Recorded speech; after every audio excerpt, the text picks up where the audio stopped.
Okay, let's dive in.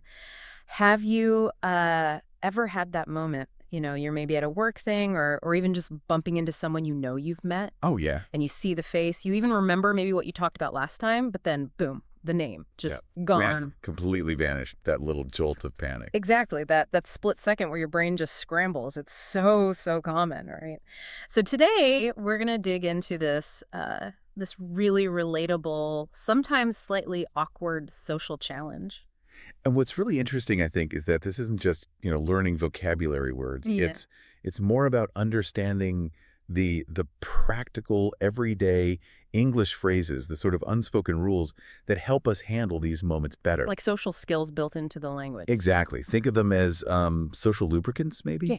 Ways to politely get out of a conversation, or crucially, how to admit you've forgotten something without making it a huge deal. Right. And the source material we're looking at today is great for this. It has this dialogue, this perfect example scenario, plus some really good analysis of the specific language used and some genuinely useful real-world tips. Perfect. So our mission then is basically to pull out the best bits, the most useful phrases and strategies from all that so that you listening feel, informed and actually confident next time this happens. Prepared for the panic moment. Hopefully avoid the panic moment.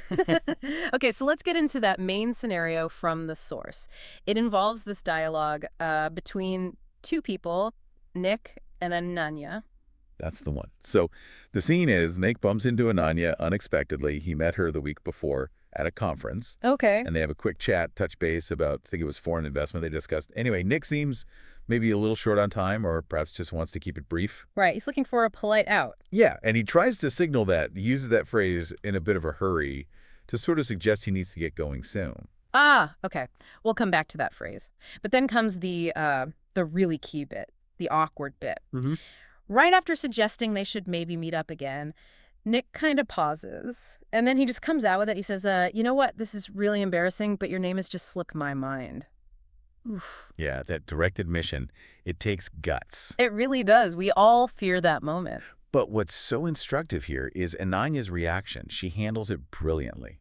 Just total grace. What does she say? She immediately says something like, "Don't worry about it. It happens to me all the time. I'm terrible with names, too." Oh, that's perfect. Isn't it? Oh, It just completely disarms the situation. Mm-hmm. She normalizes it, shows empathy, admits she does it, too.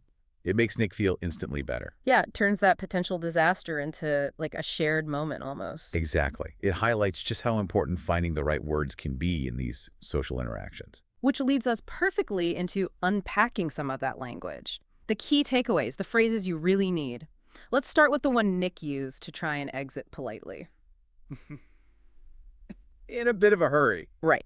In a bit of a hurry. It basically just means you don't have much time, you're moving quickly, you need to be somewhere else. But it sounds nicer than, "I gotta go." Well, yeah, that's its utility, really. It's a polite, kind of standard way to signal you need to end the conversation or that you're feeling rushed. It doesn't sound abrupt or like you don't want to talk to them. It suggests it's not them, it's your schedule. Precisely. It implies, circumstances. The source gives some good examples, doesn't it? Yeah, like telling a taxi driver, "Can you drive faster? I'm in a bit of a hurry." Or on the phone, "I can't talk right now. I'm in a bit of a hurry." Or even, I'm in a bit of a hurry, so I'll check these files later. It just clearly signals limited time. Okay, useful. What about the other phrase that came up? Contact details. Seems straightforward, but what's the nuance there? Well, contact details is just the information people use to get in touch. Yeah. Your name, phone number, email, mobile number, maybe a work address. All that stuff you'd find on a business card, usually. Right, the practical stuff. Yeah, the practical stuff. But asking for them, especially after a brief meeting, it signals something, right? Like you actually want to follow up. Exactly. It implies a genuine interest in continuing the conversation or the connection later on. It's standard in business networking, of course. Sure. But even socially, asking for details suggests you want to build on that interaction somehow. So it's more than just the info, it's the intent behind asking. Gotcha. Okay, and now for the big one, the phrase for when your memory fails.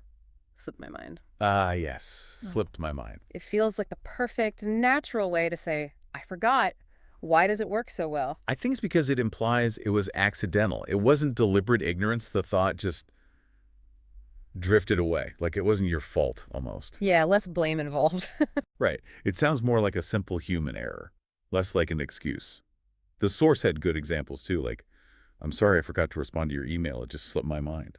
Or the classic birthday one. Oh, it's your birthday. Completely slipped my mind. Happens to the best of us. It really does. Yeah. And saying it slipped my mind just softens it. It acknowledges the forgetting, but frames it as, unintentional. Like we saw with Ananya. It invites empathy rather than annoyance. Okay, great phrase to have in your back pocket.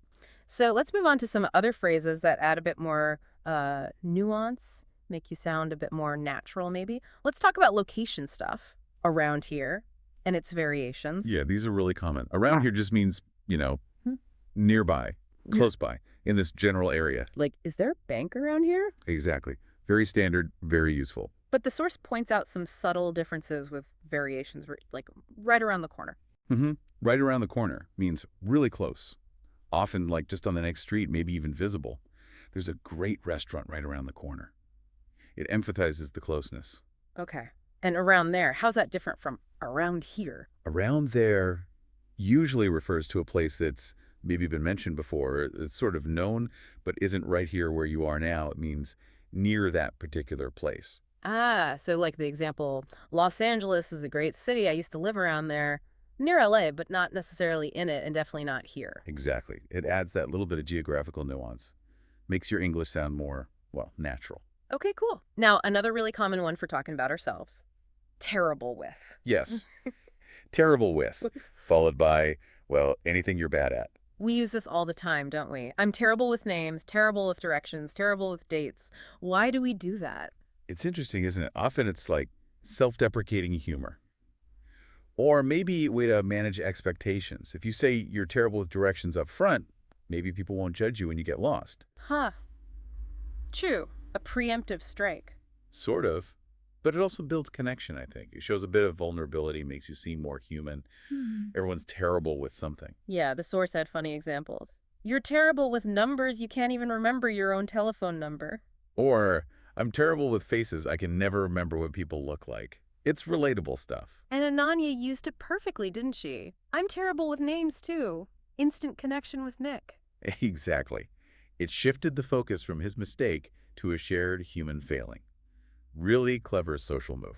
Okay, let's pivot slightly. We've got the phrases, but how do we sound more natural using them? And how do we actually handle these situations in real life? First off, a simple greeting. How's it going? Yeah. This is a big one for sounding natural, especially in, say, American or British English. It's just a very common casual alternative to how are you or how are you doing? It just feels less formal, more relaxed. Definitely. How are you? It's fine, of course, but how's it going? Yeah. Often sounds a bit more like how native speakers actually talk to friends or acquaintances. So a good one to try out next time you bump into someone you know casually. Hey, how's it going? Yeah, give it a go. Now, back to the main problem. That universal horror of forgetting names. It really is universal, isn't it? Oh, absolutely. It happens to everyone. It's embarrassing. It can feel really awkward, but it's so common. It doesn't mean you're stupid or you don't care. Brains are just weird sometimes. Totally. I loved the anecdote in the source about one of the original hosts forgetting his uncle's name. Yeah, at a family reunion. Had to just call him uncle the whole time. See, it happens to everyone, even with family. It really drives home how common this is. It does. But the good news is, the source also gave some really smart practical tricks to recover, especially in, business situations, without actually admitting you forgot. Okay, these sound useful. What are they? Well, one absolute classic is simply asking for their business card. Aha! Smooth. Very smooth. It's a totally normal thing to do in a professional context. You get the card, you see the name, problem solved, no awkwardness. Nice. What's the other one? The other one is asking them to write down their email address for you.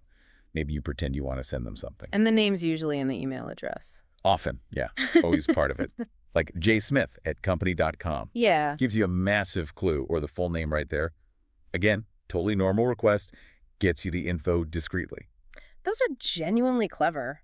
Really practical tips that you listening can actually use next time you're in that spot. Avoid the moment. Exactly. They help you save face, keep the interaction flowing. So, quite a journey we've been on today in this deep dive. We've gone from polite exits, like in a bit of a hurry, to owning up to a memory lapse with slipped my mind. Right. And even picked up those clever little tricks for finding out a name without asking directly. It really shows how these small bits of language and social know-how are actually pretty vital for just communicating well day to day. They really are. They make interaction smoother, less stressful, and ultimately more confident. Yeah, they turn those potentially awkward moments into something manageable, maybe even connecting. And maybe that's the bigger thought to leave people with. You know, in a world where we're all trying to connect, understanding these subtleties of language and social interaction, it's not just about dodging embarrassment, is it? What do you mean? Well, think about Ananya. By knowing how to respond with grace, with empathy, saying, I'm terrible with names too, Yeah. she didn't just make Nick feel better. She actually strengthened the connection, arguably. Ah, right, by being understanding. Exactly. So knowing not just what to say, but how to say it, how to read the situation, how to make others feel comfortable even when there's a little fumble, maybe that's the real skill. How can mastering this kind of social grace help you build, stronger, more authentic relationships overall? Something to think about.